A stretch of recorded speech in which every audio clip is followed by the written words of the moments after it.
Hey guys, it's Evan from Evan K Exotics, and today I have another really amazing guest, Mr. Jeremy Bullock of Maine. Jeremy, I like to introduce him as like Mr. President of everything community oriented because I don't know, he's coaches a bunch of different sports. He's the Maine Herpetological Society president. Every time I see him and see him around, he's got like this entourage of kids behind him, and only half of them actually are his kids, but the rest of them are just kind of those ragtag team. But I gotta tell you, like one of the nicest things about you, Jeremy. You're just a really nice guy, and it shows through with your kids and the kids and the friends of your kids and just how they behave and how you interact with them. And when I came into reptile keeping in Maine, there's a small group of people that were part of the Maine Herp Society. It's like with you and Drew and Doug and a handful of other people. And I just got to tell you guys are really just the most gold star human beings running around the state of Maine that are into reptiles. It was really clear to me when I met you guys that this was the crew I wanted to run with, and you folded me into that group. And I feel like so thankful to be part of that. And I just want to let you know that that meant a lot to me, when I started keeping again in Maine. And so right now, I think what's really exciting and what people need to understand is Jeremy and this crew has been working on this for a long time, but in Maine, we have pretty restrictive reptile laws and we have an opportunity to expand them. That's something that's unique in the reptile world. We're always talking about losing our reptile rights, but we have an opportunity to expand them. So today I got Jeremy on. I'm hoping to kind of pick his brain as a historian about the Herp Society and how it's kind of new iteration as the Maine Reptile Expo. And then I'm hoping that he can explain some of the changes of laws and how laws are right now in Maine, and then kind of talk about those opportunities. So, I guess, Jeremy, would you like to take a minute and introduce yourself and tell people whatever you'd like them to know about you? Yeah, man, that was a great introduction. And thank you for all those kind words and like definitely right back at you because I know when you first started coming, the feeling was totally mutual. That's like, oh, this guy's definitely one of us, one of the guys that we really want to hang with and can learn some stuff from. So all that's great. Yeah, so I've been with the Herp Society since about 2006. That's when I got my first snake that I kept as a pet, which was a rosy boa. And I'll never forget. I went to the first meeting, and Bob Dubois was the president. Shout out to Bob. I think Nick Matthews was at that meeting, so shout out to him. Josh Easter, a couple other guys. And it was just funny because I found out about the Herp Society through an ad in Uncle Henry's. Like I don't know if your audience knows what Uncle Henry's is, but it's like the local buy, trade, swap Bible in Maine. I don't know if they're even still going. Oh, that might be. They maybe at one Anyway, point were a true print recycler. yeah, 100%. So yeah, I saw an ad in there.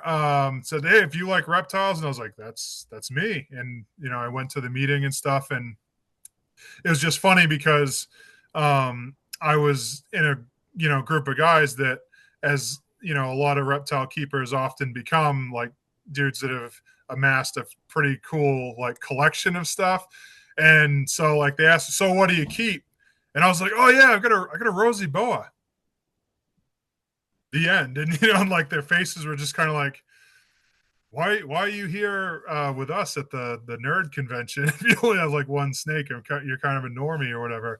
But I mean, don't worry, the collection spiraled out of control as they usually do. But yeah, so I've been around since about then. I ended up becoming the president like right around the time that we started working on the chapter. What is it? Chapter 7 or whatever it Yeah, was with chapter 7, IF&W. Yeah. wildlife, chapter 7. But yeah, so that's a pretty good introduction. But yeah, another good name for me is the guy that's not smart enough to say no when I should, I guess. Well, But yeah. yeah, just Well, say yes. Life's my more mom was a interesting when you say PTA yes. president. My mom was the PTA president, wonderful mom, and she would say, "You're president until somebody you find somebody better than you," and that's really Yes, that's been my motto for yeah. everything. Like So I'm the president of the Gardening Youth Football, and I always tell people it's like, yeah, if anyone complains, I'm just doing this till someone better comes along, and then I'm happy to not do it. You know what I mean? yeah, Because no, that makes I wouldn't want to rob people the opportunity of someone better doing it. Trust me, there's no. So it's nothing I'm trying to cling to, but no, yeah, I've always got the sense you're a true Yaleman. You're serving the community, and you don't do it with any sense of ego or for the position. And you really are just the nicest human being. I gotta say that to you. But I guess one thing I would talk about is the Maine Herp Society's primary activity has always, or is now, the public facing one has always been the Maine Reptile Expos, and I think that that's kind of where we've rebranded ourselves at this point. Is that true? Yeah, so I mean, it used to be, like it was a place for like keepers to come and get together because some of your younger viewers may not remember a time before the internet and toxic Facebook groups where you get yelled at for not having the right cage for your ball python and stuff. It used to be people that were serious. They just kind of found like-minded people and they bounce stuff off each other to see what works. And that used to be kind of the primary thing was, in-person stuff. They do herping, like field trips. And then as the internet became more and more the go-to place for people, our role kind of slowly transitioned into putting on the expo. And then also we were kind of like the face of the hobby, or we were kind of the go-between fish and wildlife in the state and the hobby. So we were kind of a lobbyist. I mean, that's lobbyist is kind of a dirty word, but I mean, that's more or less was Grassroots. our function. Awesome. Yeah. Yeah, So beautiful. yeah, Yeah, I think that's great. And just to mention to people, the Maine Reptile Expo this year, 2025, is on August 3rd in Lewiston, Maine. So that's just so you guys, that's a great event, and I'm just going to mention that to people. And so, the expo is what you guys we do publicly, but then there's all that behind the scenes stuff, and that's actually why I wanted to have you on here because one of the points I'm making whenever we talk about laws is that it feels like the conversation about laws changing just come out of nowhere, but the undercurrent is always flowing through the hobby. It's not like we're only at risk of losing rights when something high profile happens. And also behind the scenes, there's all these people that are always fighting to safeguard and expand our rights. USARC's got full-time people there. And in the state of Maine, Jeremy and the people in the Maine Herp Society have been successful in expanding our rights. And just for context, currently, the state of Maine has what's called a white list or an unrestricted list, which means if it's not on the list, you're not allowed to keep it. And so it's one of the more restrictive forms. But can you kind of give us some perspective about how that had evolved or changed over the years? Um, yeah. So it's been a white list ever since I could remember. So when I first got into keeping in Maine, the white list was tiny. I mean, people think it's bad now. Like yeah. you should have been around back in the early 2000s. I mean, there just literally wasn't. Geez, you could fit it on one 8.5 by 11 sheet of paper you're allowed to have in Maine, and I don't think that's an exaggeration. And then at first, we would bug Fish and Wildlife a lot to consider things or review species for addition to the whitelist, and they would kind of just blow us off for a while, and then eventually, I think it was Bob was dealing with him at the time.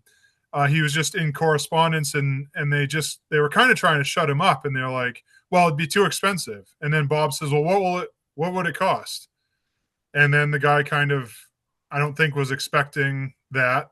And so he kind of held Bob at bay for a little bit, and then he got back to him. And I think the figure at the time was like, you send us a list, and 20, it was some arbitrary number. It was probably like $20, $27 a species to look at. I And think for it's a 27. while, Yeah. yeah, that sounds right to me. And so we had a couple, like kind of pushes. I think one in 2007, I want to say maybe we got a few things. And then again in 2010 was a little bit better. And that was on that, where the Herp Society would basically, the people that came to the meetings was like, hey, I'd really like to get this. Josh Easter pushed for Boland's pythons, and we got those one year. People kind of snicker at that one because Josh was probably the only dude in the state that had them. But it was still, it's great because, he's one of the few guys in the country that could, give him to breed at the time. And we got him unrestricted. So yeah, that was, but it was pretty small, but like the last time, and I'm sure we'll transition into that. the 2017 review was when we really Yeah. made like the biggest leaps and bounds that we've ever made in the state of Maine as far as the whitelist goes. Yeah, So, I'm just yeah. turning off my phone. Oh yeah, and I mean, I'm trying to think of when it was. I think my oldest son was in kindergarten because Rob Christian, who was another former president, Mhm. this years ago, we sponsored. We got someone to sponsor a bill to go to the legislature to change the system from a white list to a black list. And it was one of those days where it started out great. Rob came to my son's kindergarten class. Shout out to Pittston Elementary. They've always been amazing about like I'll talk to my kid's teacher and say, hey, I know this person that does reptile education, and the teachers have always been like, yes, that's awesome. So Rob came, did a great show. The kids loved the crap out of it. And then we went right from his school. We got lunch, and then we went to the state house because they were hearing the bill in the committee. Basically, people that don't know how that works, sometimes they discuss these bills in committee before it actually gets voted on by everybody. Sure. Um, and I'll keep it short. We got thumped in the committee. I mean, Yeah. the committee members could not have been like less interested in listening to what we had to say. The people that were against it, your HSUS. Big There's a money guy. animal, anti-animal people. Yeah, and there was a sportsman guy there, and whose name's escaping me. He's since passed on. Rest in peace to him. But he just wasn't. He didn't get it either, and so No. he played it on the conservative side of like, well, if I don't understand it, maybe we should just not allow it. And so eventually, it's tough. I mean, the other thing I think it's worth mentioning is you go to these types of things, and if you've never been to one before, it's kind of an overwhelming thing because you're given about 2 minutes to condense this really big topic that you care a lot about, and you just kind of get to go before people, and some guys are playing on their phones and some guys are rolling their eyes at you, and they could just give a crap less about reptiles in Yeah, general, let alone you keeping them. So I mean, it's a little intimidating. I mean, some of us did. I'm sure I would cringe if I could watch mine back. Drew, unsurprisingly, did a great job. A very concise, very articulate, little spiel when it was his turn to go. But yeah, the long story short is we got completely whacked. They turned it down. But a little while after that, we were invited to a meeting at Fish and Wildlife, and that like kind of preliminary meeting eventually led to the whole. They let us know that they were going to revamp the rules with Chapter 7, and it was that was kind of the beginning of yeah. it. So So we didn't get the big golden prize, which would be to remove a whitelist. The problem with a whitelist is it just makes a lot of animals illegal simply because they're not on the list. Like rubber yeah, boas are not on our list, and there's no yeah, reason why they shouldn't be other than they're not on the list. Where what you're trying to do is get a blacklist, turn that into a blacklist, which means like no reticulated pythons, no venomous, no crocodilians. So it's yeah. limiting what you can't have rather than limiting what you can have. Right. And and of course, like from our end of it, we've kind of thought it through incessantly, and we tried to pitch it to them that like it would be easier on them because instead of having to teach, the enforcement arm, which is your game wardens, which I mean, game wardens want to be game wardens to protect deer, turkey, black bears. Sure. They want to have a good fishing and hunting in the state of Maine. They kind of don't give a crap about exotic wildlife That's not as their role. pets. That's not what they got into the job for. No, no, Um, no. But but at the same time, like in this regard, Maine is just very, very conservative. And we've had, I mean, I don't know, they were conservative before, but I mean, we have had like one reptile that's not native here, the red-eared slider, which mhm. um, I mean, I don't know if it's ever really been proven that they're like reproducing here, but like they're obviously They're here. They're getting released. there's yeah, yeah. That's about So keep the best hedge against external regulation is good self-regulation, and herpers have been guilty on their own end. But hundred I percent. gotta think the things that I'm thinking about is first of all, that 2010 expansion of the whitelist is really what encouraged me to get back into reptile keeping in Maine because I moved to Maine in 2009 and I looked at the list and I was like, shucks, there's nothing I really want to keep. And I was just kind of at a point in my life where I wasn't going to force it and there was nothing really compelling.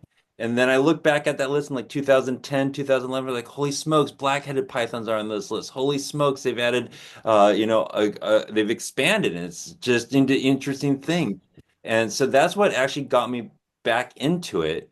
And then 2017, we didn't get what we really wanted, which was to remove the whitelist and exchange it for a blacklist. But in 2017, we got this major expansion. And one thing I would make a point of for people is that I always hear people crying, "Oh, I can't keep a retic, or I can't keep a Burmese, or I don't mind the whitelist. I just wish that anacondas were on it or something like that." And 2 points I would make is one, there are a lot of really cool animals on the list now that I'm not even sure people are keeping, and they're really obscure things. And to some degree, ended up on the list because the people that wanted them there involved themselves in the process. But so, Yeah. so I guess the 2 points I'm trying to make is one, I really think if you're in Maine and you're thinking, shucks, I can't keep what I really want to, go look at the list. There's some amazing animals on there. And the reason you probably don't want them is because of their obscurity. You have to know about something to want it. And a lot of this, there's serious animals on that list, but they're obscure enough that they're not going to be a problem because only people that are really tangled up in the hobby are going to get in and be responsible with them. But the other thing I've been making a point of is that this list expansion is high level administrative work. It's hard, like you were saying, it's political work. And whenever we have opportunities to expand, um, people come out of woodwork saying what they want. I want whatever. And I think that it's important to realize that this is political work. Political means compromises. There are specific people, Jeremy, Drew, Doug, that have been involved in this for a long time and have earned their seats at the table and really are experts in this. So I kind of wanted to um, basically hedge people's expectations. I don't expect to see crocodilians legalized. I don't expect to see venomous or retics legalized. But I wanted you to kind of maybe go in and talk about what opportunities we have at this point, or what the opportunity is for Yeah, Maine. definitely. I mean, and like I'll kind of rewind just a little bit. Like for anybody that's kind of wondering, so how did Jeremy get picked to be on the technical committee? I Yep. mean, I mentioned that initial meeting that Rob was at, I was at, I think Bob was there, Yep. Ian Bricknell, and Rob Christian and Jason from Protean. Yep. And, um, and I don't know why they called me and asked me to do it. Like there's, You it's missed not that like I don't have big fancy degrees or anything like that. They just asked me, and I figured that even though like part of me had that imposter syndrome, like, well, I'm not the right guy. You should have asked the scientists in the University of Maine or whatever. At the same time, in the back of my mind, it's like, well, they might have picked me for a specific reason, and we'd rather have a seat at the table than bicker too much about who it is or how we want it to be and then get left out in the cold. So again, like I said earlier, the theme is say yes to, and you get asked to do something, say yes. So we did it. And that was, and they were pretty good to us. I mean, for the most part, I thought that it was going to be like, I really thought that I was going to have a chance to maybe get a handful of things. But as we got into it, I got to put together my own reptile like subcommittee, and it was me and I had Drew on it. I had Ian. I leaned on those guys' experience a ton. Like It's a again, hard-hitting group. You're the yeah, president. I think the reason that they reached out to you is because you are Mr. President. I want people to understand that like you are kind of that six-pack plastic thing that holds all the pieces together. And that's what you're good at. But that was a heavy-hitting group that you guys put together. yeah, and so going into that, of course, we'd had years to like ruminate on that, and it's overwhelming, right? Because it's like, okay, well, we know we're not getting the blacklist versus the whitelist. Mhm. So as you're going in there, it's just like it's easy to put your libertarian hat on and just be like, well, everything. Yeah, I want everything. Sure. But you know that that's not where the department is coming from. So you kind of have to start somewhere. And like, I'm not going to lie to you again. I'm not that smart, but I was kind of a pragmatist about this.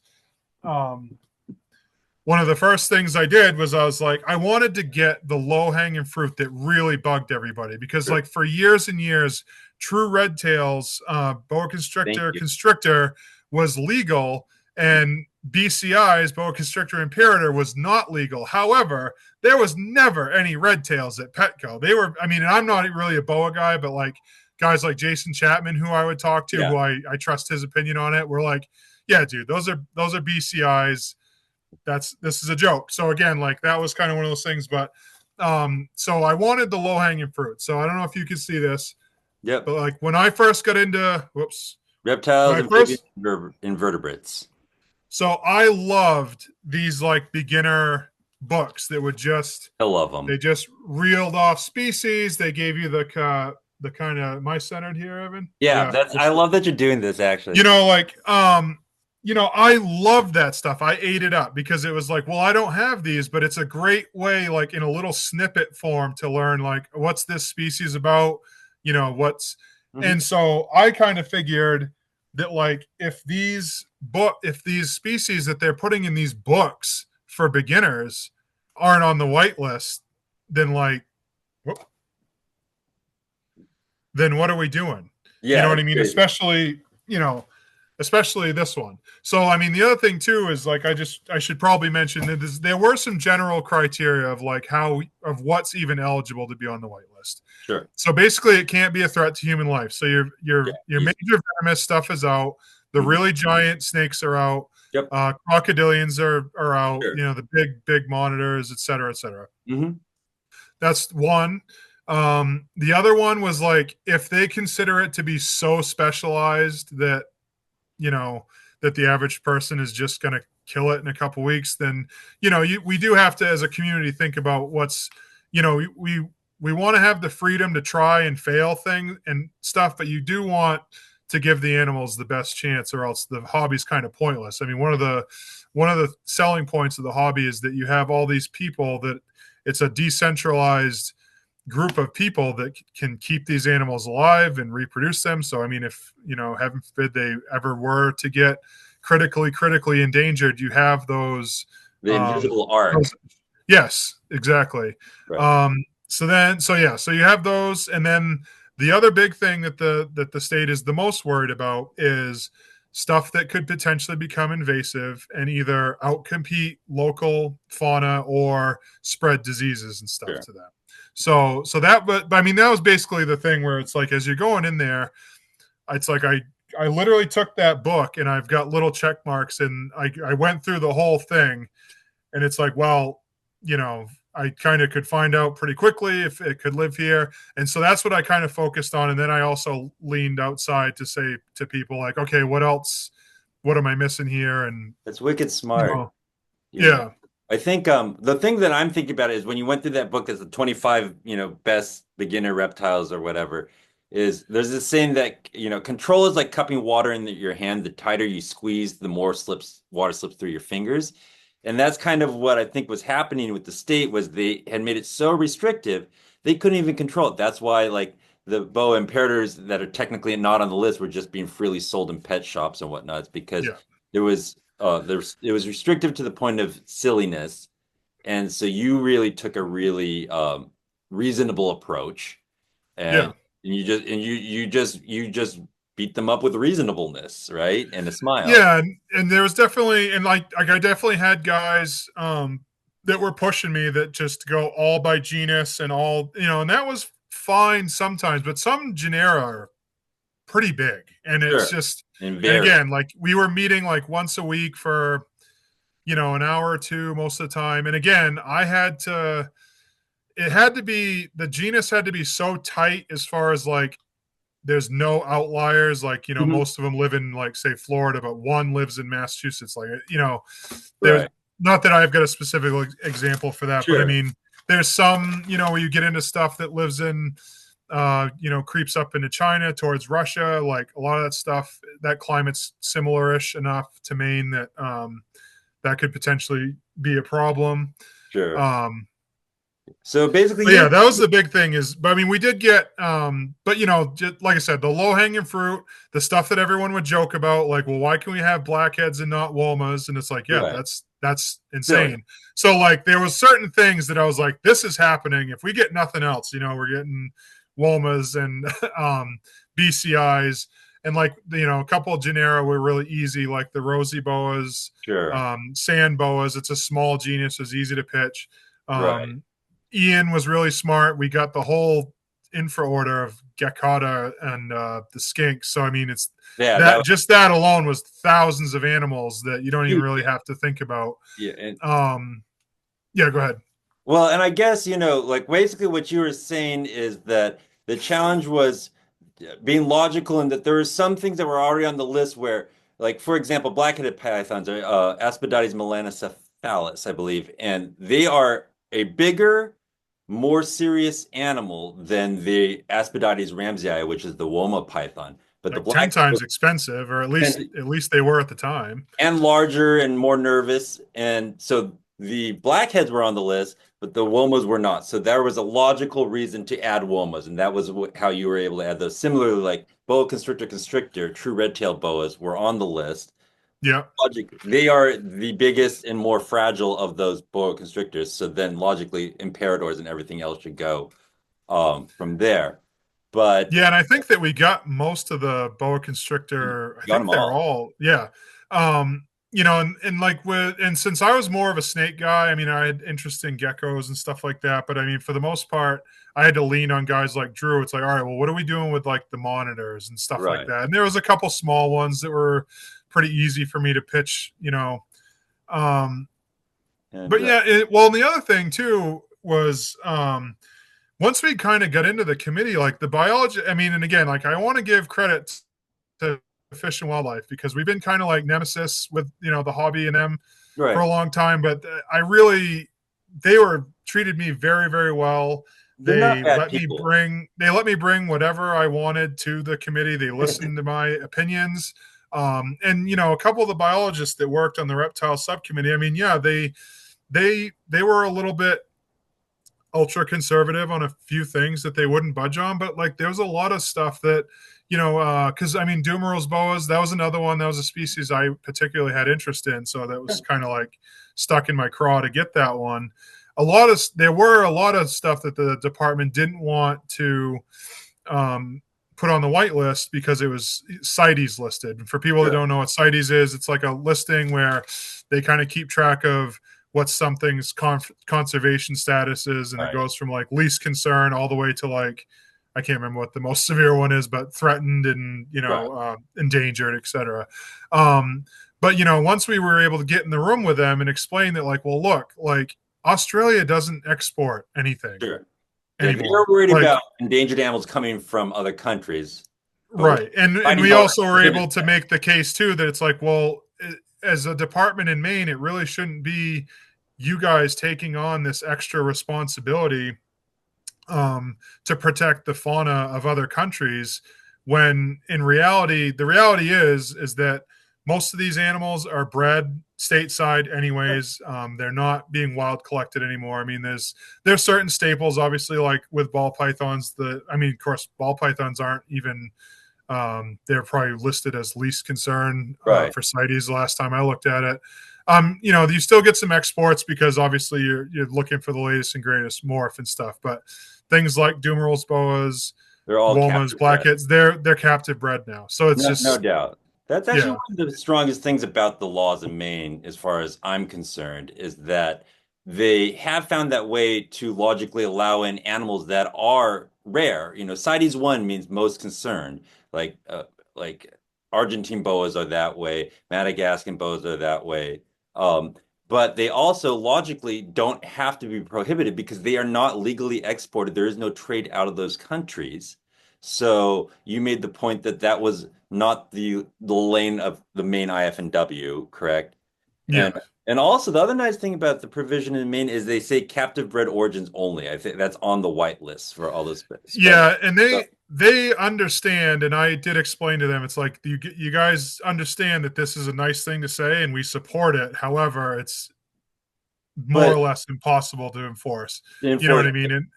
And they understand that, but but it it's largely fine. keeps the quality of reptiles in Maine to be captive bred. Like I'll just tell you, as somebody that's gone to like states where they don't have similar restrictions, just what you'll see is a lot more just wild caught trade. So I do think that it's that the laws have been loosening in logical ways and also doing things to protect what they're supposed to protect, if that makes Sure. I mean, and I think some of that too is aimed.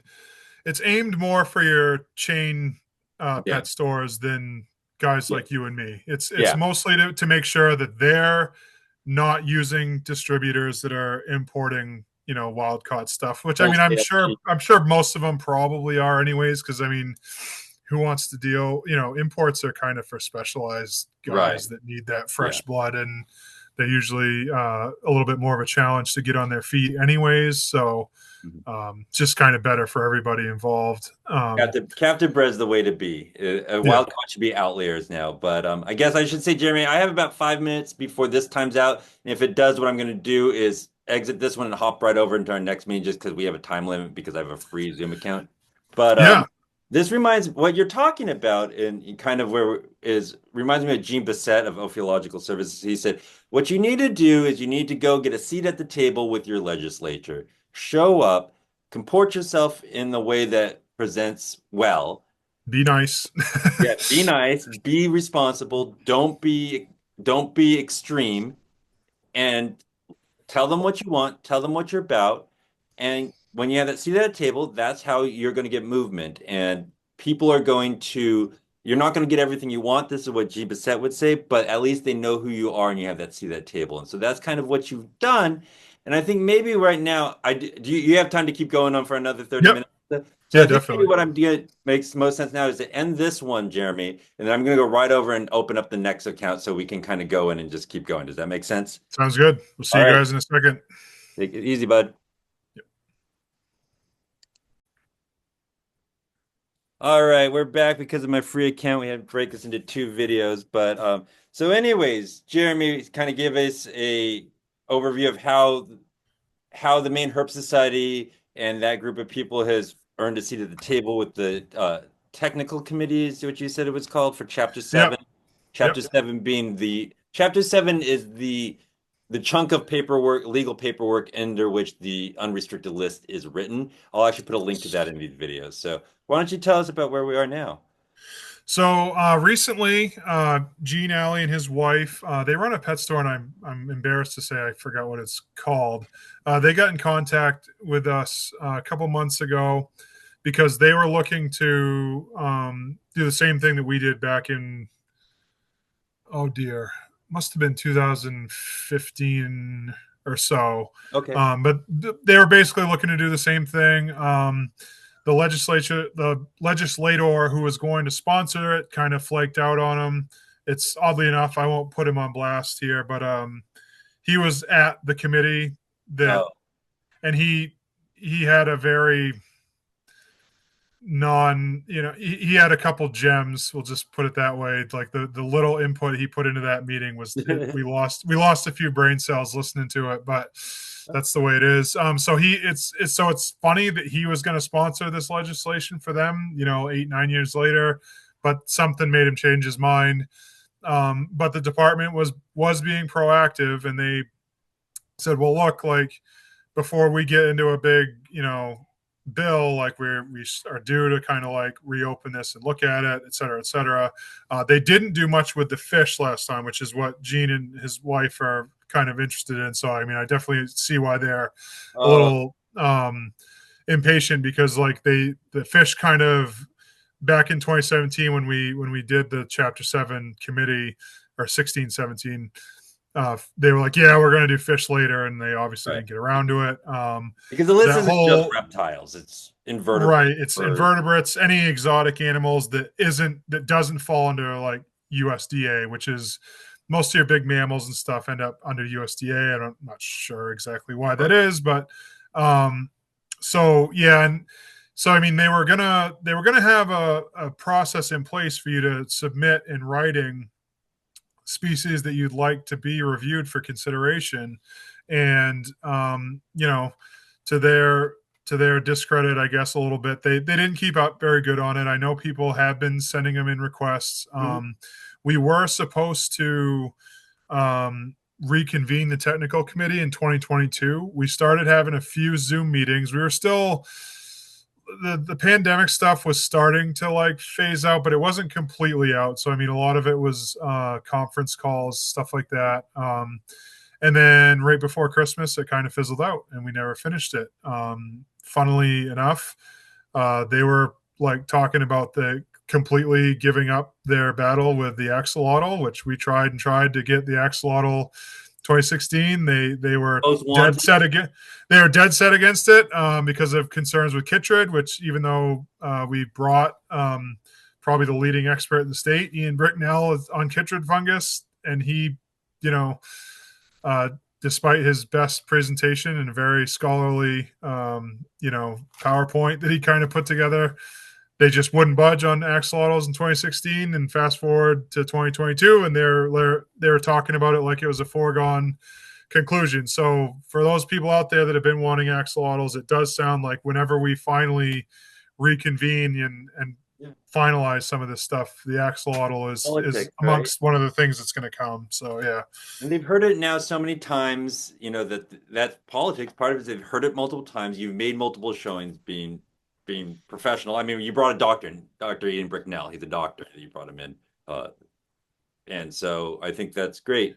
So Literally it wrote a book that was published about aquatic diseases. So he was yeah, kind of the wrong guy to pick a fight with about, right. you know, Yeah, that subject. it's like that, those lawyer dramas where somebody's quoting from a book and the other guy's like, I wrote that book. But Yes. Oh yeah, it was great because they were one of the biologists was kind of giving him the business a little bit, and Ian in his perfectly dry British accent says, "Well, I've just published a book about aquatic diseases. When does yours come out?" and yeah, so that was great. But again, people just have to realize that you are kind of, you know, they're including us at their pleasure. I mean, at the end of the day, and that's kind of the thing. I didn't want to be a bum out to Gene, and because a lot like we had a conference call with them, and mhm, it was like deja vu from like 6-7 years ago when the Herp Society used to talk about this all the right. time, and they were just like doing the same points, and I was just nodding my head. I was like, "Yep, I know." Like I don't want to be a bummer. I just like we've definitely walked this road before. Preaching to the choir. Um, and I still think it's the right way to go. And I told them I 100% support their effort to get it changed. I just told them to be prepared to try to work within the framework that they've set up because and to try to. It's easy for people to get upset because people are passionate about this, but it's definitely in our better interest to just try to play nice, and like they've shown some good faith and we've made progress. So It just really people has just made need to progress. be patient. Yeah, for sure. And that's one point I'd make is this is a prototype for how to actually expand rights wherever you're from, if you're not listening from Maine. I can't think of another time or another example where our rights as private keepers of exotic animals have expanded, Yeah, and that's kind of, people in a have. pretty big way. Oh, in huge ways. Yeah, I don't. I just like to make that point. Is if you saw that list, like when I came in 2009, it's so much different, so much broader, and you have to yeah, understand that the headwinds or the currents we're swimming against are just general prejudice against exotics and reptiles. We're swimming against the headwinds of we do blacken our own eyes in this hobby occasionally. We're swimming against the headwinds of things like the HSUS, the Humane Society of the United States, or PETA, and all these places or they are not your local animal shelters. These are national, well-funded places that fundamentally don't believe in captive animals. they're Don't believe, idealistic and they have an axe to grind, right? It's like and they get paid to grind that axe. So yeah. And the point I make is Katie Hansberry. She I don't know if she still is, but she was an employee for the HSUS. She was a paid lobbyist. She showed up and lobbied against a bear hunting bill in yeah, I Maine. think we might have saw her at our You, bill committee you here. saw Like, her. I saw yeah, her. You saw her in the Chapter 7 technical committee meetings, and she was also in. I've also seen her name in the news um, about the expansion of other like pocket pets and things. So the point being is there are people whose jobs are to oppose what we're wanting, and Jeremy and crew through through grassroots without having anybody salaried at the helm doing this have expanded our rights. So right now the technical committee, am I right in understanding they are now reconvening and starting to review? Is that what's happening? Yeah, so I've been in touch with my contact over at Fish and Wildlife, and it does sound that it is their intention. And I did ask, because I didn't want to assume, but I said, I asked if they would still like me to participate, and she indicated that yes. She said you were a big help, and we'd love to have you help with us on that. So that's great. Because the other thing is too is after you make such a big leap, you do kind of get to the point where, in my opinion, I mean, of course, there's thousands and thousands of species of reptiles in the Hmm. world, and there's always Right. somebody's interested in one of them. Um, you just kind of do your best, and like I said, I'm one guy, and I remember seeing people at expos, and they'd be like, "Hey, how come we didn't get this?" And it's like, because I have a small brain or and Because you're didn't just or limited not a small brain, but like I have a limited, capacity. yeah, and I did whatever I thought I could. But yeah, I think we are kind of getting to that stuff where it's more like niche animals. I mean, there definitely might be some more genera that we can Hmm. get stuff at the genus level. I'm sure there's still meat on the bone for that. Hmm. But a lot of the stuff that people ask about is definitely more niche stuff. I mean, this definitely, certain guys talk about William. He asks about sailfin dragons all the time. Hydrosaurus. That's Yeah, almost on my list. yep. But Yeah. So I mean, and that's why I for any of your viewers that are in the Northeast Snake owners Facebook group, that's why I kind of pulled it as a poll because yeah. um, my thing is like, and I'm kind of going by what they let me do last time. Like last time there was a reptile subcommittee, and they Mhm. let me bring whatever I wanted. So I'm not going to take and I don't want to be lazy, but I just have so much stuff going on that like I really didn't have time to put 20, 30 hours into compiling a list and a presentation and emailing it to them ahead of time in Sure. case the this fizzles out. Yeah. But that's my plan is basically if once we do like get confirmation that yeah these meetings are going to convene again, then I'll go back, I'll dig through that Facebook thread, and there was lots of great stuff in there, stuff that I Yeah. didn't think of, like the vine snakes and stuff, which I think they're like rear fang, but they're pretty harmless, and Yeah. we kind of already have precedent with stuff like hog. I mean, Sure. There are this risks. could turn into Yeah. a pedantic argument amongst keepers as to how harmless some rear Yeah. fang thing is, but I mean, generally speaking, they're recognized as not a threat to human They're life. widely accepted in the hobby as harmless and non-venomous. Yeah, And right. you know, Yep.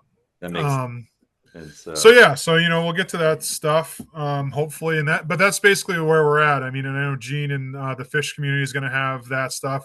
We usually end up being by default the face of the invertebrate Mhm. enthusiasts as well. So that's definitely some feedback that we've gotten is a lot of people would like to see more variety in tarantulas and scorpions and stuff. I just talked to Rob Christian the other day, and because again, this isn't really my wheelhouse, the Sure. invertebrates and stuff.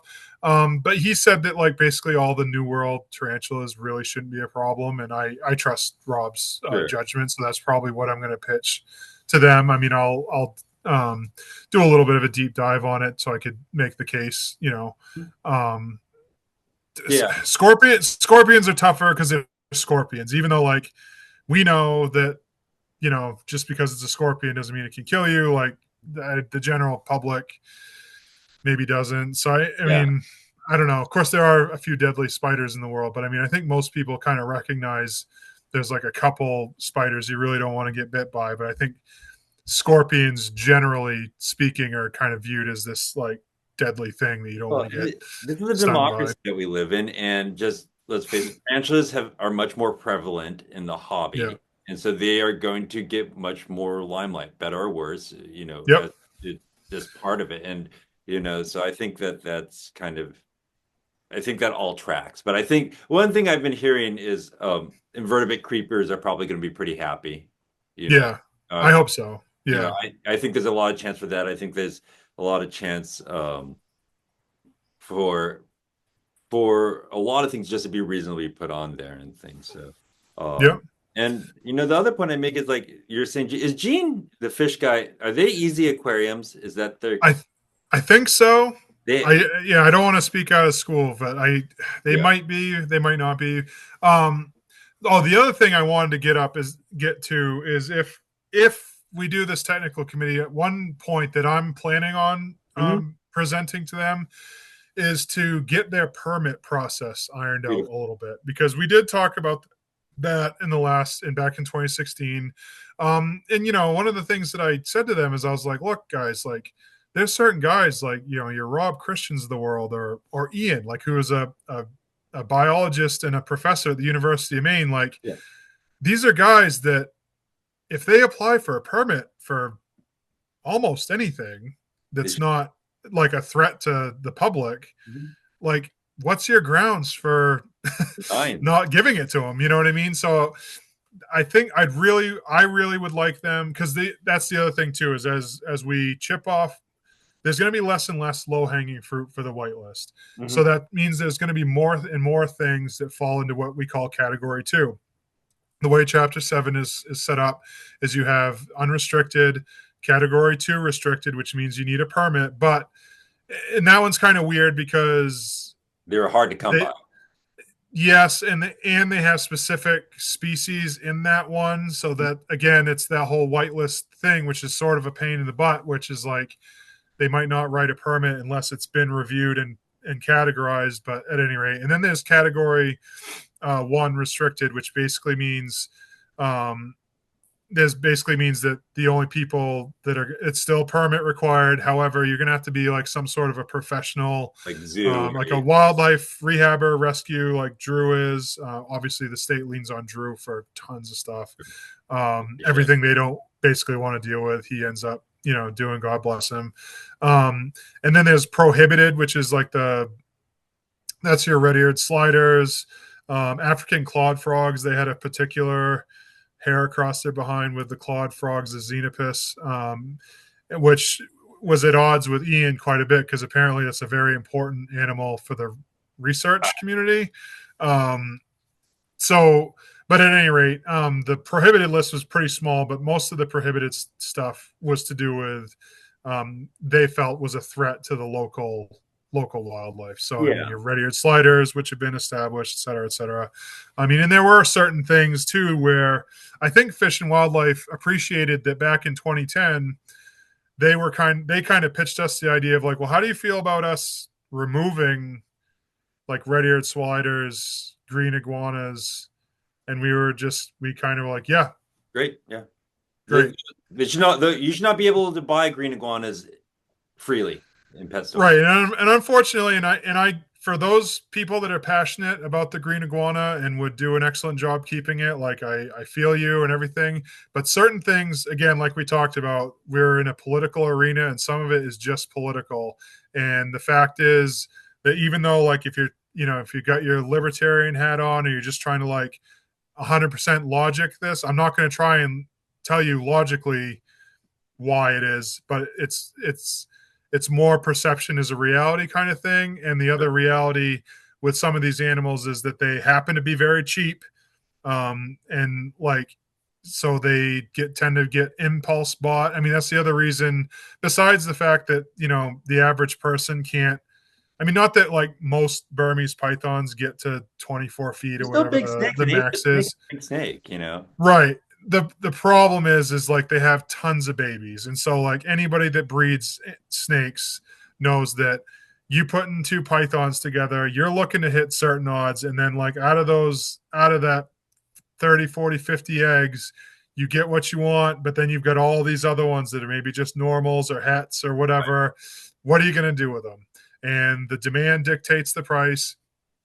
And so the demand is it's just it's just kind of a disaster. Like some of He- those, again, the green iguanas, recipe for disaster. The the not painted turtle, the red-eared slider, it just proved to not be, It's not a good something that, idea, you yeah, know. As far as the libertarian bent, I have that too, and yeah, I feel like, well, I should be same, able to have all this.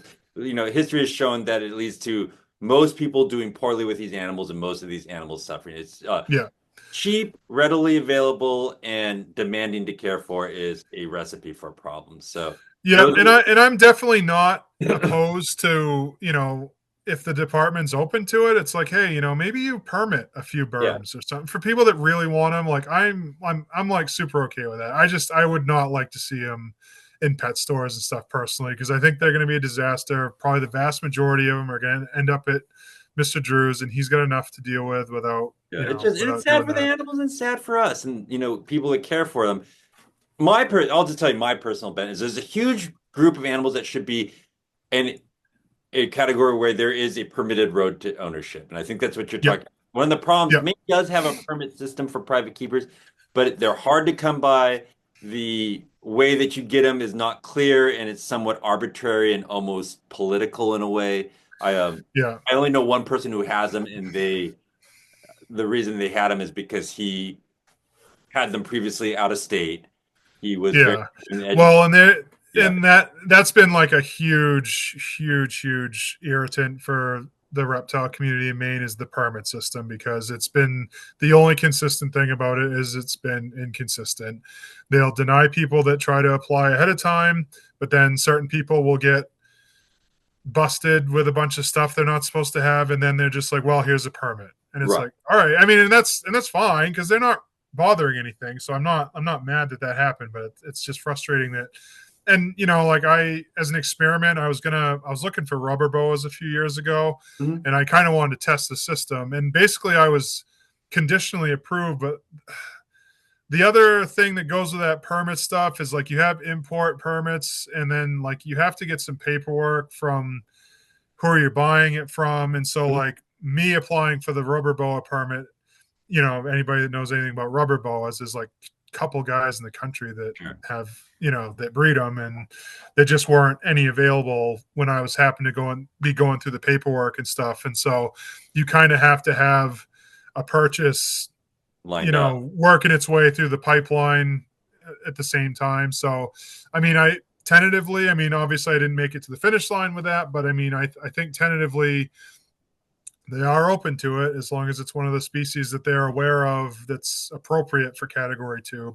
Sure. But that's a category I'd like to that as we get more and more of the low hanging fruit. Like I said, we're gonna have to focus more on getting Permit. stuff permittable. Yeah, Oh, I think that, and honestly, I think that's such an elegant solution. There are so many animals that I think should be allowed for people who are willing to work for them, and even a simple permitting system that's like you have to get it ahead of time, you have to fill out 5 pages of paperwork, and pay a $20 fee.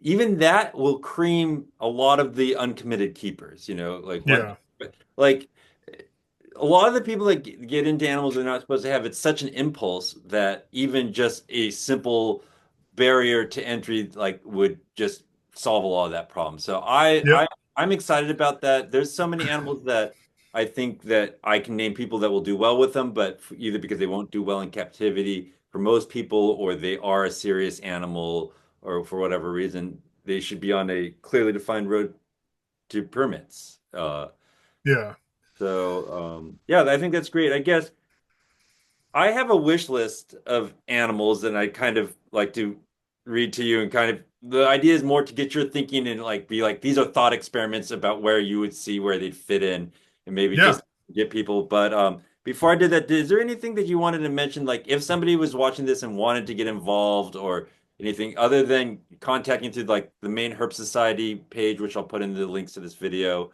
Is there anything else? How can they help us, or how can they hurt us? Should they be taking their legal species and marching around in front of the Capitol, or on a day to Yeah, take? so I think that, it's one of those things where this is politics at the end of the day, and there's a few things that move politics, and one of them is big money. Hmm. And it's not that there isn't money in the reptile hobby, Hmm. but it's not the kind of money where we can, like, really turn the screws on these guys. And to be honest, the culture in Maine, and I can respect it in a way, because Maine doesn't want to be Florida. And then most people would rightly say, it's like, well, yeah, duh, but Maine isn't Florida. Like, we're not nearly as um, we're not nearly as hospitable to these species as Florida is. And it's like, yep, fair enough. But, like, I think our departments looked at a few disasters around, in Florida, Australia, and they want to keep, you know, the Maine species safe, which, and I totally respect that, because I think most of the people, definitely, I know all the people I met in the Herp Society, they loved, you know, keeping the exotic stuff, but most of them really geeked out about, you know, our local, you Natives. know, garter snakes, our local milk snakes, and you know, water snakes, eastern box turtle, you know, that type of Yeah, stuff. And like, definitely none of us, it goes without saying, want to have some competing species sure. mess that up. Like, and there's definitely one of those things too where I will kind of warn people before we start digging into species, is that there's certain groups that are a tougher battle than others.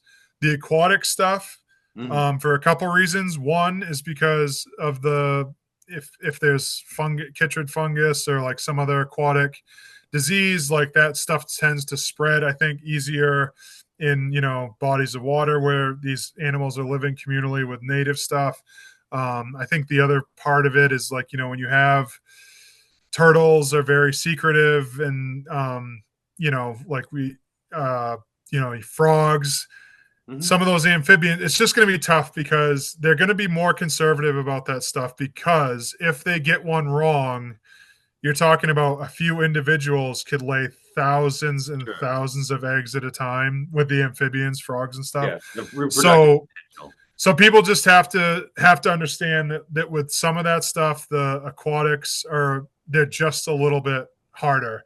Okay. And anything that comes from a, oh, I got I got a I can bad XLR. Oh geez. oh, Hello? I can hear you Hello? just perfect. I can hear Okay. you perfectly. Um yeah, so anyways, people like, so people that are into stuff that is aquatic, like, just be patient, because that's the tougher sell, because I think that they view it as a higher risk proposition for some of those things, especially if they're from a climate that's anywhere Similar. close. Yeah. And What do like, you think the and the best? margin for that, it's pretty big, you know, Yeah, because like I said, the department is pretty conservative when it comes to this sure. stuff. Did that extend to things like Thamnophis, like garter snakes and things? Do you think uh I know a lot of people are like, I want the California red-sideds, or do you think Yeah, so I don't know a ton about like the California garter snakes, but like my suspicion would be that that species might tolerate the cold better than we might think it. I sure. mean, garter snakes are just kind of special creatures. I mean, you know, and this isn't like, it is the law. I'm not telling anybody anything that's illegal here. The garter snakes that are in Maine, none of them are protected. You are allowed to collect, I think it's up to 3 wild specimens. So again, Yeah, this isn't for Johnny Beginner. However, if you kind of have, if you wanted to do, you watch an hour and a half of us talking and you want to know the tip. It's called Maine Native Possession. It's a law under which every citizen can collect for their own personal, non-commercial use. I'm yeah, not sure if it's 2 or 3. You'd have to check. yeah, Non-native, or you can collect a specific number of native, non-protected amphibians and yeah. reptiles. So there's So I your mean, tip. again, so, and something like garter snakes, again, if you had like a daylight basement, for instance, and this is something that I personally would kind of love to do, is like get a great big nice vision tank. You collect 2 or 3 specimens, because garter Oh, snakes are yeah. one of the few snake species that does well in Yeah. communal setups. And you could probably just have a heat light on a timer, and That's that'd probably smart. be all they needed for supplemental heat. So if someone did want to run that experiment and you had some local specimens, you could collect 2 or 3. I suppose if they reproduce, you'd have to just let them go outside. I mean, my other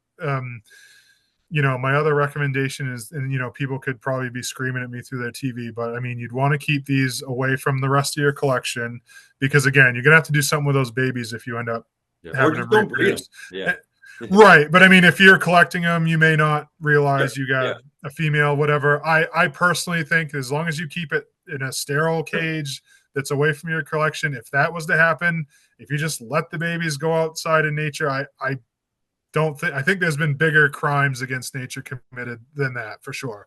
Yeah. But yeah, if someone that really kind of wanted to do the garter snake thing, there is an avenue for you with native stuff. And I mean, it might Yep. not be as cool. I mean, and again, I think everybody thinks it's a little icky and would rather just get a captive bred one. I But think, I mean, of there's course, that the root Eastern to it. garter snake is one of those snakes that, It's cool. I think again, you in a could, hypothetical situation, I'm not telling anybody to break any rules or whatever. If someone was to get an Eastern garter snake from a breeder somewhere else, mhm. um, I don't know how the department would I prove think, that you didn't collect it outside. You know but what it I would mean? I technically don't be think illegal. they're right.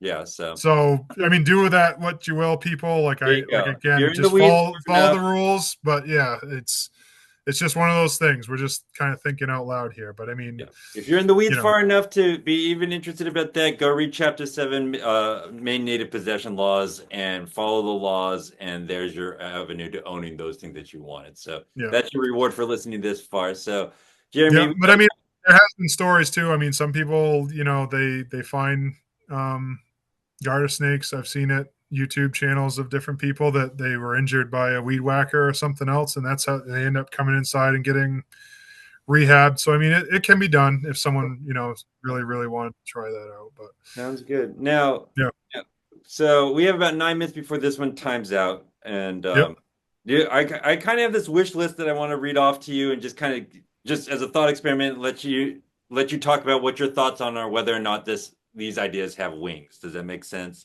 sure.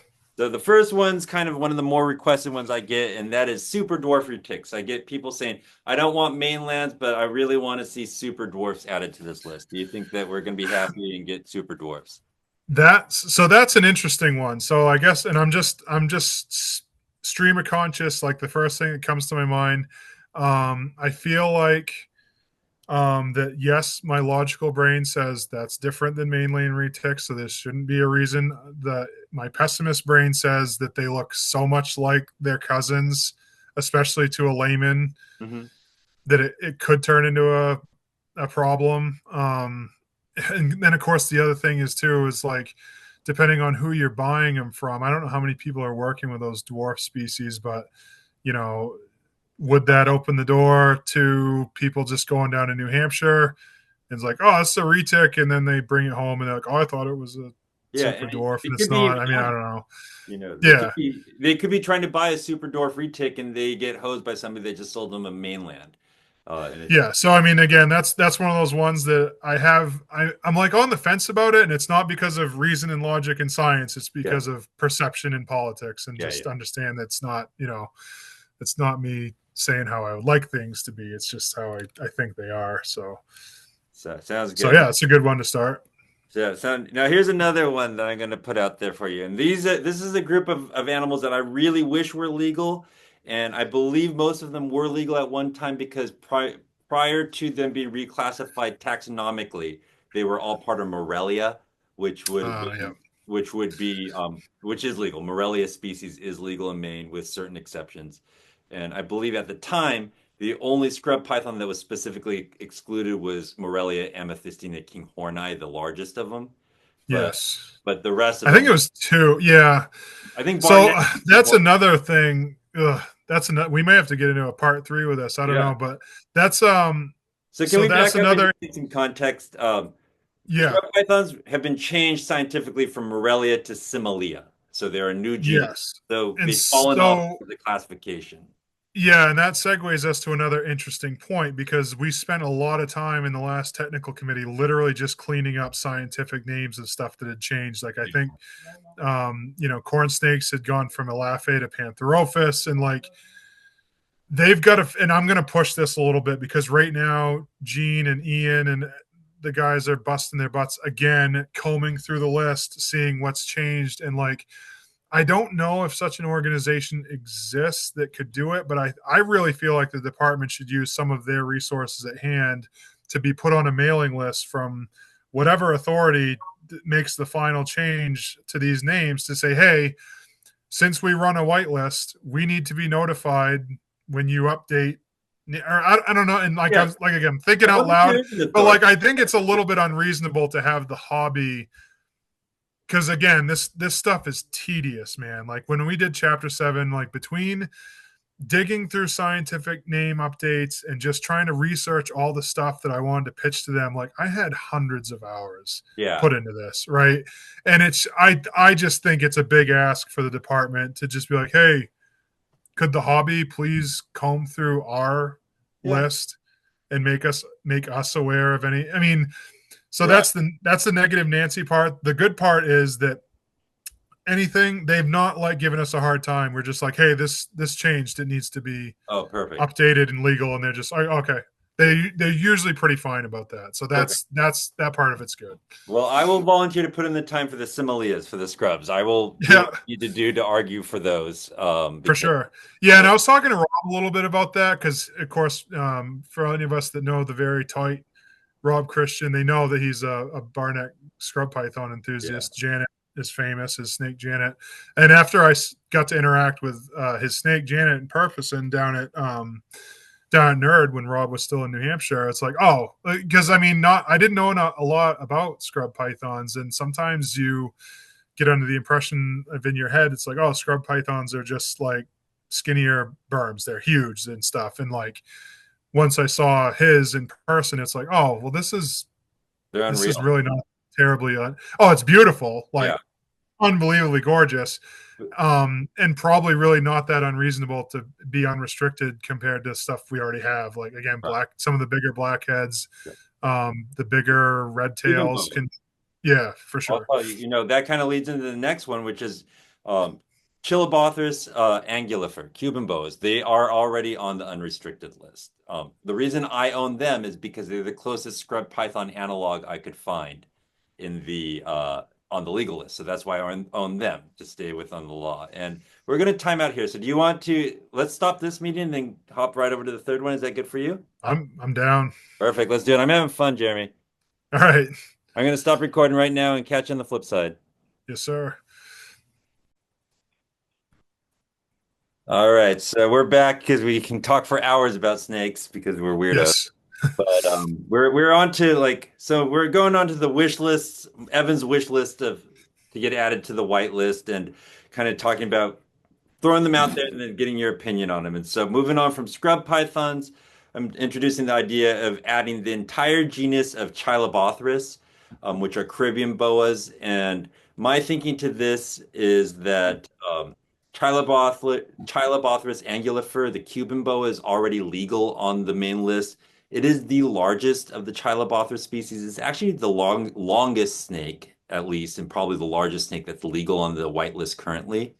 But so there are two Chilobothris that are already legal. I know the Angulifer, the Cuban, and the striatus, which is the Dominican red mountain boa. And there are quite a number of other species of Chilobothris because each of those Caribbean islands has their own species, but they're all pretty similar. And I'm wondering, what do you think the possibility of making an argument? Cuban boas are already allowed, the biggest and most serious of the Chilobothris. Yeah, I would think that one would be a pretty easy sell. I mean, I'm surprised. I mean, like I said, it was overwhelming last time to try and get everything because it'd be like it'd be like getting given a shopping cart, and for me, like going into a music store or a reptile expo and just be like, hey, just go get what you want. It's just Fill the like, card. oh, holy crap. That's But actually a yeah, good. I think that one, I can't imagine I couldn't make the case to them for that, to be honest, considering what's already around No, that on the makes white sense. list. Yeah, Yeah, I will volunteer along with the scrubs. I will do the Chilobothris as well. for sure.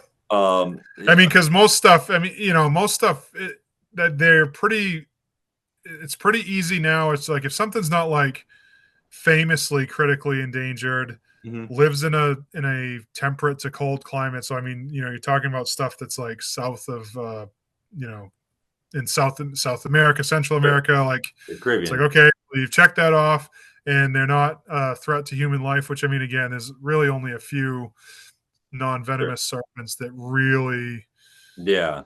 have a human fatality count, and it's infinitesimally Small. Right. small. So yeah, Yeah. Great. Well, that's exciting and similar to the Chilobothris genus Liasis, which is like Maclocks, Dunn's python, Savu yeah, python. Um, yeah. they are Um, that one might not be that tough of a sell either. I mean, I think I don't, from what I know of Macklots and stuff like, aren't those like a little bit ill-tempered, or am Well, I thinking of they're like something? 6 to 8 feet of ill-temperedness, and actually, Yeah, and I believe that Mac. I'm not sure if it's Mac. I believe White Lips or yeah, Mac. we already have white lips. So I mean, it's kind of one of those things where Yeah, when you stack them up against what we what's have. already legal, it should be pretty easy to Yeah, sell them at. logical equivalents, right? And again, like, and I think I can reassure them. And of course, I mean, and that would be another great thing if anybody has been paying attention, maybe more than Evan and I, get at Evan in the chat in the comments or something. If you're in Maine, like, have you noticed the pet stores expanding their horizons much? Because I kind of haven't. I've kind of still the handful of times I've been in, and usually you can't go into a pet store without at least walking through the reptile section out of curiosity. I Sure. don't really think I've seen much that's blown me away. I mean, I think I Uh, saw. I mean, I've seen an occasional like blood python or something in a Petco, but like they're really still for the most part sticking with ball yeah, pythons, corn snakes, yeah, yeah, most of those staples that they've always had. So, yeah. um, Yeah. Other than there's a couple specialty shops that have a little bit more, but there's still already well within the white list, and I'd say that retail stores and keepers in as a whole aren't exercising the rights we already have, and so to be what we're talking about is very boutique interests of a handful of people um, at this point, but yeah, that's also good because I'd say that our laws are working well for most people in Maine, if that makes sense. Uh, yeah. I mean, I think that I don't think Drew, because obviously I'm in contact with Drew hmm?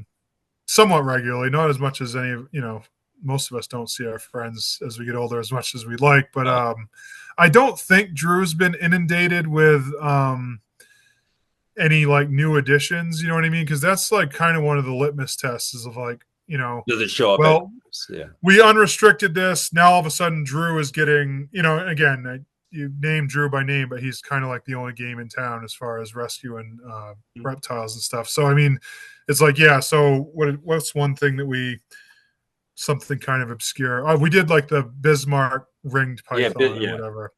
Um, has Drew ended up with 40 of those things at his center? Because since it's like, no, you know what I mean? I don't even know if anyone's, I don't think anybody um, has them in Maine. I've asked that question. If Drew ends up with yeah. his center before I'm able to find one for sale, I'd be so unhappy.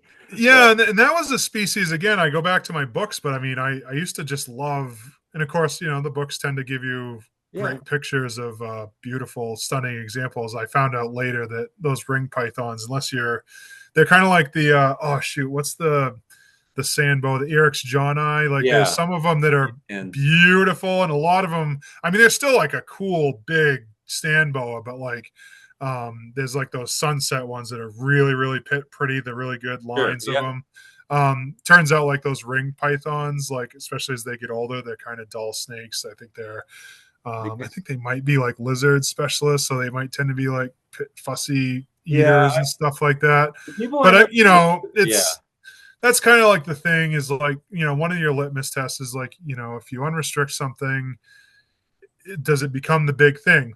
Axolotls might be that thing because again, axolotls are huge. They're just massive. And popularity wise. somebody programmed them into the game Minecraft, which is like the one of the Right. biggest games ever for kids. My kids love it, Yeah, and axolotls are in that game. And like it's just how our culture works. Is like those little seeds get planted, whether it's in a popular song, a movie, a game, somewhere in pop culture, and then all of a sudden the hidden gem isn't hidden anymore. Everyone's like, geez, that thing's cool. Like, I mean, and how could you not think, especially like those leucistic, oh are yeah. they, actually, how do you not think that thing The is glow in the dark axolotl. totally red? Yeah, I They're mean, cute. geez, They're anthropomorphic. They yeah, do they get mad and they do that, and they're like, cute. I mean, I think they're fairly easy to oh keep and stuff. I mean, yeah, you they're know, actually, so I guess as somebody that's kept axolotls in places that aren't Maine, I will tell people that you actually kind of made me, I just got a shudder of fright when you brought this up because the idea of what are these things going to are these things going to end up at rescues? And of the things we've talked about, if axolotls end up, I think that that would be a very high probability because of their popularity. That would probably be the one because Yeah. it's going to be the most mainstream. I mean, of course, other people like people that don't know, these animals were endemic to like one or two lakes in Mexico, I Right. think, Hmm. and because some people that are familiar with Maine and have been fishing and stuff might know that we have mud puppies in Maine, and I can't remember the scientific name for that animal, but I'm sure that's like kind of the other thing that's going to make people nervous is again, and like PSA for anybody watching that doesn't already know this: never, ever, ever, ever, ever let your exotic pet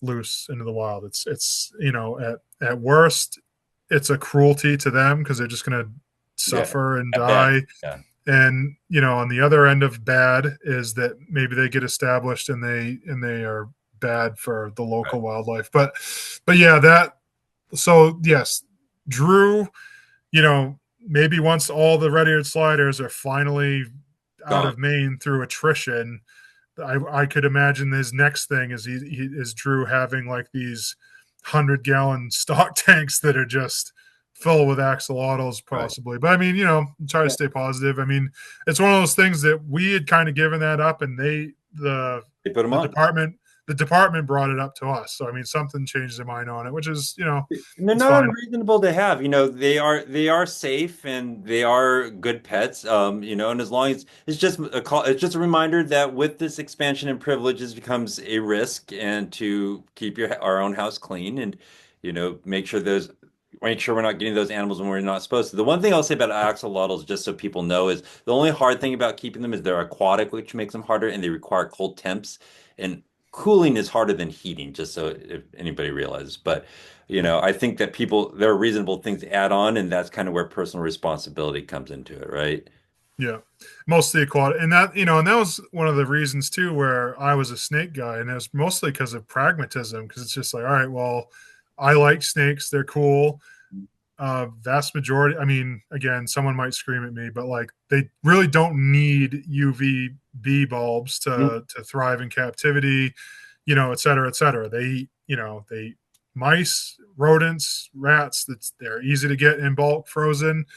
Um, so and that's the thing where you get into like turtles, the lizard, like they're just a little bit more of a challenge, and there's a reason that, a lot of times, if I'm recommending Yeah. a first pet for people, it's usually one of the staple snakes, or there's a couple geckos that kind of fit the bill, like your leopard geckos are pretty tough, man. Like Mhm.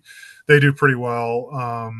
They're pretty forgiving, and crested geckos, you know what I Sure. mean? But like there's just a lot of people don't understand is like as cool as bearded, like some of the lizards are so awesome because they just have so much more of a personality than like snakes tend Sure. to, Yeah. but it does come with extra. The housing of them is just it's a Rigmarole. little bit more, yeah. Yeah. Yep. Bearded dragon is not an So, easy animal to keep. As somebody that keeps a medium to large size home collection of snakes, I think that bearded dragons and things like that are a lot of work. Uh, yeah. I actually have this is kind of getting out into the weeds, but I have a personal rule that's nothing that eats live insects. Uh, Yeah, I mean, and I did do dubia roaches for a while, and those things were easy enough to breed and sure. whatever. Actually, it was like the biggest downfall to that was sort of like a tertiary effect where it wasn't the roaches, but the vegetables I fed them, they didn't eat them fast enough, and then I ended up with like fungus gnats, and that Oh was a yeah. whole that was a whole business. But I mean, yeah, I mean it's Yeah. everybody, what some people think is kind of a pain in the butt, other people might not phase them at all, and All right. And some people that's can't look that's at a picture of a snake, so that's the great thing about the hobby. There's something for yeah. almost Yeah, anybody. and So it's something for everybody, and also, uh, just because you and I are more snake people, I'm very supportive of everybody in the exotics hobby, as long as they're acting in the best interest of their animals and safely and wisely. I think yeah, that's one thing that I think has been really wonderful about the work you've done is like you're saying, the reptile leadership that we've done is really at least creating a roadmap for fish people and for bird people or whoever else might want it to go through. So, um, Yeah, yeah, I mean, I was just like perusing through that thread to see what other people had asked about. Someone commented, switch to a blacklist instead of a whitelist. So yeah, yeah, yeah, we know. The garter snakes, we already touched on that a little bit. Someone's mentioning tiger salamanders. I don't know. I don't know anything about them. I don't either. Salamanders are kind of tough too because like a lot of them like to be cool and whatever, and Maine definitely provides that. It's just a matter of does their home territory get Yeah, as cold as Maine? yeah, and I'll tell you, I guess a lot of stuff, like as cold as Maine is, I saw a garter snake active out on the trail on January 1st this year. So, Yeah. so as cold as it is, it made very, very cold, but if an animal can survive in parts of North America or something like that, or Northern Europe, it might. So we had someone asked about black white throat monitors. So like we started with a pretty small list of monitors. And monitors, again, it's one of those things. If you've ever been to an expo, every so often you'll see like a 40-gallon Rubbermaid tote with a heat light and about 50 or 60 of those little suckers. Nile monitors, yeah. Whatever, yeah, whatever species of monitor. That and that's where it gets tough. I mean, because like we had the what was it? It's like a little tiny monitor, it's like the stores monitor, or I can't Oh, remember. And I think we did savannas. yeah, I think you have Um, savannas, acantharis, like Akis. yeah, I mean, that is the thing with the monitors. That it's kind of the same thing as the big constrictors because they have a lot of babies sometimes, and a lot of Yep. times they're really cheap, and then there just might be a lot of people that don't know the difference between the Nile monitor and the other one. Yep. So I mean, who knows? Of course, I mean, I suppose you could make the argument that if you can't tell the difference, that the mistake might just happen anyways. Which I mean, touche. But Um, but yeah, a lot of big monitors are up there with crocodilians, in my mind as far as like how serious they are. they could put a hurting on you Yeah. if you don't know what But you're doing. yeah, but there are a lot of monitors that are still reasonable, like Glaurerti, Kimberly Rock monitors. There's Yeah. some not on the list. The reason I don't have Acantharis Ackies is because I want Kimberly Rocks and I don't want to commit until I can get those legally. But there's Um, I don't think that we're going to see water monitors on the unrestricted list anytime soon. Do you? yeah. Um, No. So someone asked about Frinonax. Am I pronouncing that correctly? Oh, it's like a New World Colubra. It's really pretty. I don't know much. Some of these were great suggestions because they were stuff I wasn't familiar with. yeah. I'm just trying to see. Do you know what one comes up all the time? Senzinia, Madagascan tree bug. Yeah. Oh, okay. Yes. Again, Madagascar. We've sort of cracked the nut on Madagascar. I mean, except for like the plowshare tortoise, which is like one of the most endangered Mhm. tortoises in the world. Probably most of the stuff off that island, as long as I can prove to him it's being bred in captivity, we should be that. Yeah. Yeah, the Madagascan tree. Yeah. Yeah, I don't see why that Yeah. couldn't go. Yeah. I think that that's the Senzinia is on the people's most wanted list. Yeah. Just when I Okay, so the Phrynonex is a central. Okay, so we're oh talking yeah. Central South America.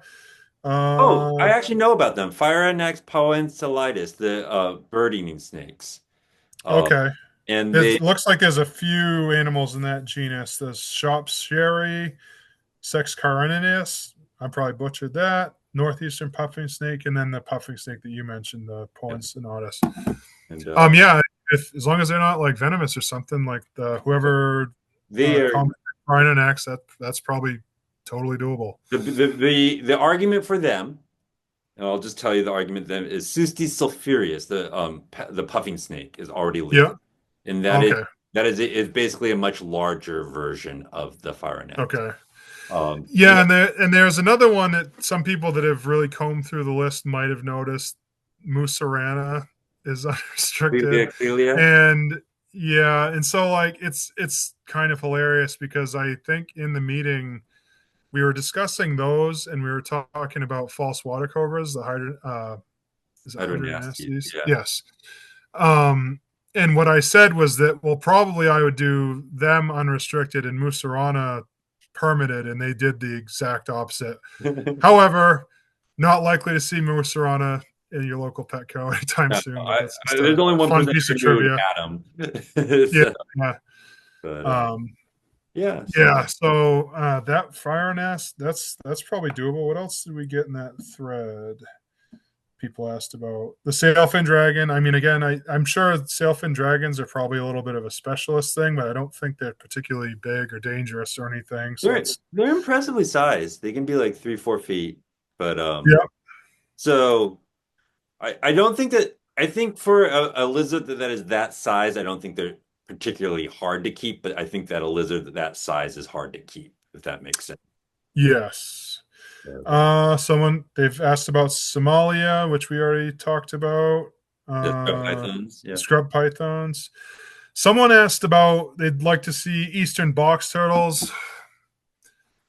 Again, that's going to be another one where it's like I don't know what their conservation status is. I mean, they're Endangered. beautiful turtles. They were. I know they were when we were going through this list. I thought I'd heard that they uh, were making a little bit of a recovery. Mm-hmm. Don't know where that is. The argument you're probably going to get from the department is, how do we prove that it's captive bred and you didn't just go take it from the wild? And like I said, that runs both ways, right? Because like yes, we Evan and I agree 100% that the rule should be like, yeah, you should be getting stuff from captive bred sources. Right. The reality is there's no way to enforce it. So I mean, yeah, like if you really, really, really want some certain gecko, and the only way you can get it is from one of the importers that's at Manchester. I mean, like they can't. You know, there's really not much of a way for them to. That's where And then, pure. and then, let's be honest, they don't have the time, the resources, or even like Mm-hmm. the motivation to really nitpick that hard. Like it's just, it's like any branch of law enforcement. Like you got to find out there's a certain point where the juice isn't worth the squeeze. And I Sure. mean, there's Right. just certain minutia that's just, it's not worth their time. I mean, yes, they put it out there. I think it's a good thing to put out there. But But and it largely works, because we're talking about super niche things, right? yeah, but that was probably, by that logic, is probably why you wouldn't see Eastern box turtles get That makes sense. approved.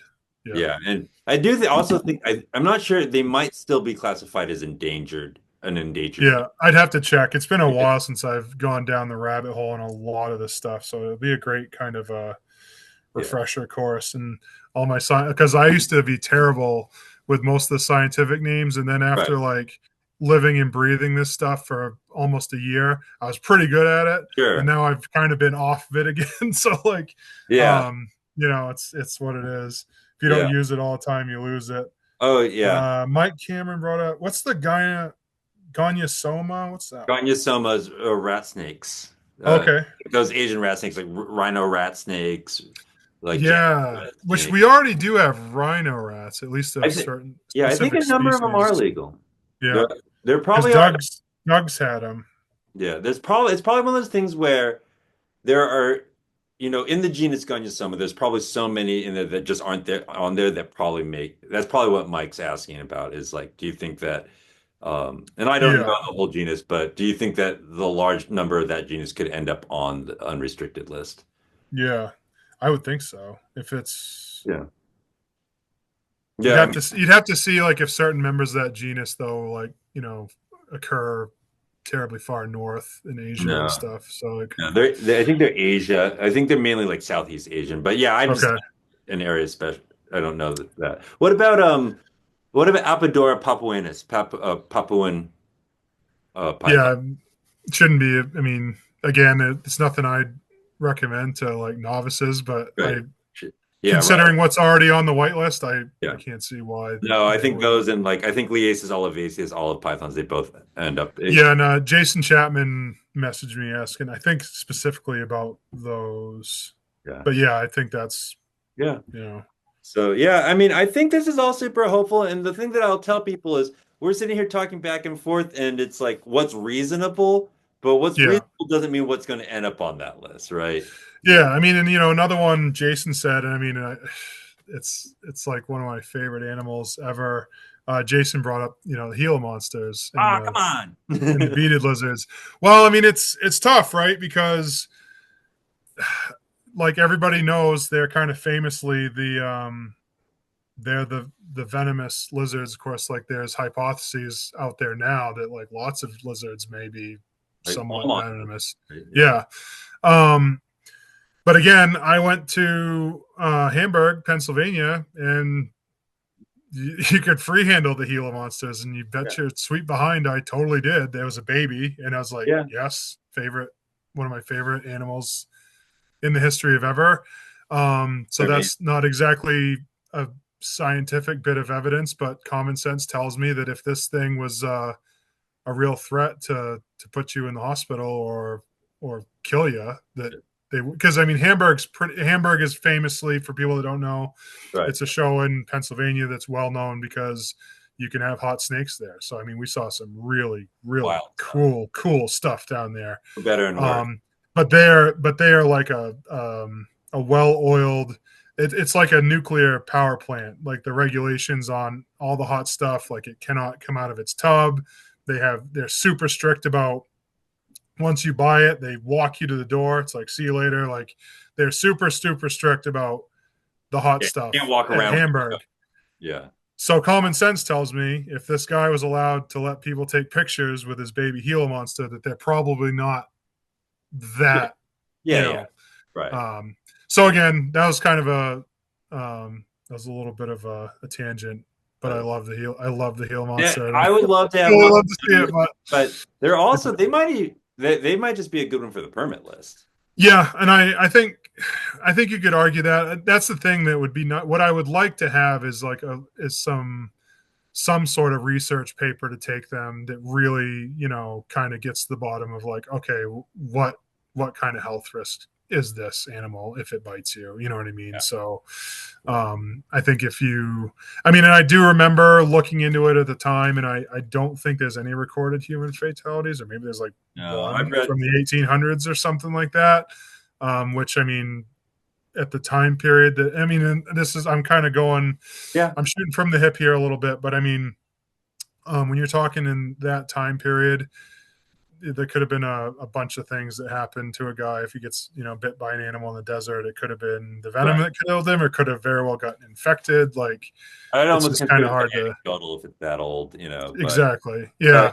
So I mean, I don't really think there's any modern accounts of human fatalities whatsoever I kind of with see those. that almost. I see the Gilas and the Beateds because you love Gilas, I love Beateds. Like if you got them on the list, we they're but we both of them would be kept in Maine because you'd have Gilas and I have Beateds. But Yeah, the snake that I'm thinking that's kind of that weird kind of gray area. Then I'm not even. I remember thinking these snakes were considered much more venomous than the community is treating them now. But like boigas, like mangrove snake. yeah, Uh, yeah. like I just remember thinking like even like your standard what is it Boegus cyanensis I don't know I'm not I think that's I'm just Gorgeous. I mean, like, talk about a pretty snake too. yeah I mean, and I mean, were you was Rob working with those at Nerd when we went down the field trip? I I think feel yeah like I saw some at Nerd. yeah we saw some there Yeah, and I just remember thinking like as a kid I remember thinking you don't want to get bit by that because it's venomous but now you see a lot of yeah, free handling them and yeah. And I know that, like, in course, I was an old school. Which I'm sure you were too. I loved anything on the Discovery Channel that was about reptiles, whether it was uh, Steve Irwin, obviously, Jules Sylvester, oh yeah Austin Mark O'Shea Stevens, yeah yeah, Mark O'Shea. I do specifically remember them coming across those Boyegas, and they were kind of cautious, but Mhm. not nearly as cautious as like really hot as they were with Right like a really really hot snake. They took a lot more liberties with that specific animal. So I mean, yeah, that'd be an interesting one too. I don't know. That'd that's be a where we have fun to one look to at the do, kind of academic a probably deep dive on like what kind of effects we're right talking about from their bites and stuff. So yeah so no yeah I mean so I think that I hope people are getting a sense that this is really hopeful and that there's a lot of yeah, opportunity. It's Yeah, also well, it's definitely not time to send nasty grams. I mean, I would definitely encourage people to, if there is a species, because like I said, I'm not going to think of everything. You know what I mean? correct. My brain, my yeah, my memory banks are stuffed full. So I mean, if you think of something, I definitely would encourage people to send a nice email to the department. I would definitely include the common name and the scientific name, the genus it belongs to, and just say, hey, I'd really like next time you convene the technical committee, I'd really like to see this animal reviewed for possible addition to the unrestricted list, and so it could have a nice day and thank you. And then at least they have a record of it. And then when we do the meetings, they might be like, hey, Jeremy, we got this list of stuff people have emailed us. At least I'm hoping that that's what's going to happen.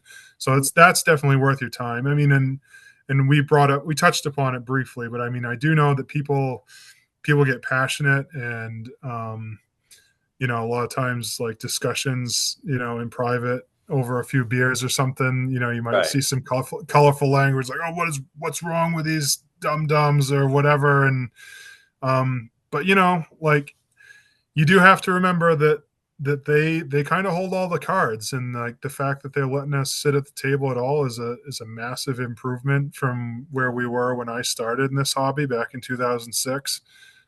So at least we have an avenue to get stuff at least considered now, where before it was nothing, and then it evolved to like, well, send us money, we may or may not look at it. And now, at least every so often. I mean, it hasn't reconvened. It was supposed to like reconvene every couple of years, so they've already kind of slacked on that. But I mean, it's But it's what it is.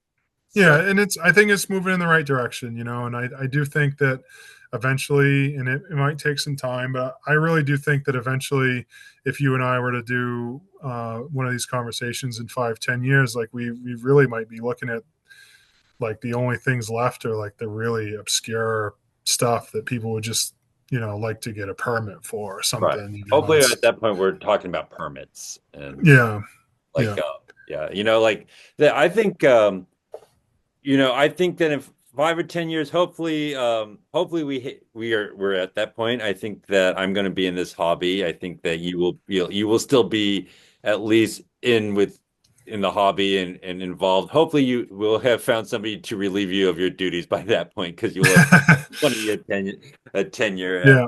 activity. But Jeremy, I think that it's just in this hobby it becomes part of your life when you take it as seriously as I have done it or you have done it. And it's just so thankful that there are people that are smart and committed and just decent like you that have taken this torch like this and then also just taken the time to explain yourself and explain the process. And I just I can't say enough good things about you and the people that have gotten to the point of expanding the rights in Maine. I think that that's just profound. I don't know if other people recognize how profound it is that we have expanded those rights and that we have that right again. And with that comes a lot of responsibility, and that we have earned a seat at a table. You have earned a seat at a table because of the work that Maine Herp Society has done. So I just want to say thank you so much. It's important for everybody. And for me personally, the work you did to expand in 2010 is what got me back into the hobby in full because I just came to Maine. So I want to say thank you personally from the bottom of my heart for this. Yeah, you're welcome, man. And I always like to say I'm really not that smart, but like I know a lot of smart people and they answer the phone when I call. And like I do kind of have to shout out that like those guys, that core of guys that were in the Herp Society. Like, I mean, people don't understand. Like, we have some big hitters in Maine that have done some really great stuff in this hobby. I mean, some of them have moved down to Florida because they kind of couldn't take it anymore up here. Some Right. of them just didn't like the weather. Some people didn't like the laws. But I mean, Maine has had some great, great, great smart guys that have done stuff with species that not a lot of people have. And I've just been blessed that like, I can call guys like Ian or Josh Easter or just there's just a Doug. I Oh, mean, gosh, Doug's a library of information when it comes to just about anything colubrid. I mean, um, yeah, I mean, just there's so many just diamonds in the rough up in Maine that I can mine for information, and it's a huge help. And it's just people definitely want to be thankful we're going in the right direction. And the other thing about Maine that's good is that we are inhospitable to most species of reptile, the vast majority of reptiles on the planet. So we're really just at the point where we're parsing, can it kill people? Can it live here? Most of them can't live here, so you can scratch off a ton. Right. And can it kill people, or is it really unreasonably difficult to keep? So that's really all we're kind of like parsing through is that stuff. But I mean, I was just super happy to get that low hanging fruit because, like, when you're in these circles and you go to expos, you have the same conversations over and over again. You laugh about why Yeah. can we have blackheads and not womas, and why can we have red tails and not BCI, like stuff like that. So I mean, I really, really had like a laser focus on those meme kind of examples that were so silly, and I felt like we got all of them. And I mean, and obviously getting the skinks and geckos was massive. So I mean, just people be patient, keep sending those requests in. Like I said, there's still that thread on the Northeast Snake Owners Facebook group. If you're a member of that, like, go get some ideas, because that's literally what I'm gonna, if this gets going again, I'm gonna Right. Go get out right a pen there. and paper, and I'm gonna go through that whole thread and write stuff down. And that's gonna be kind of my starting place. So Beautiful. That's how local it is. If you're in Maine, here's what I'm going to tell you. Northeast Serpentarium's a Facebook group. I'll post a link to that in this channel description or in the video description. Maine Herpetological Society, I will post a link to their Facebook and their web pages so you can email through them. And that's literally how local this action is. This is government working for the people. And we talk about government not working in a lot of ways. This is really kind of where government should work. It's people that care about something and care about something that's small interest. They got together and they've been persistent and they made the government better for themselves. So I think that's really a profound thing out that we can look at that's bigger than the reptile community as well. So amazing, Jeremy. Thank you so much. yeah, Yeah. thanks. This is awesome. We should do. I mean, I'm up for talking reptiles anytime. So if you think of some other topic that I could be of service on, I'd love to do it again. Yeah, sounds good. Well, I always love talking to you. I'm going to end recording, but you're going to stay on there. I'm going to tell you some chit chat and good night before we go. All right. Stop recording. Bye Thank, bye. thanks, everybody. Thank you.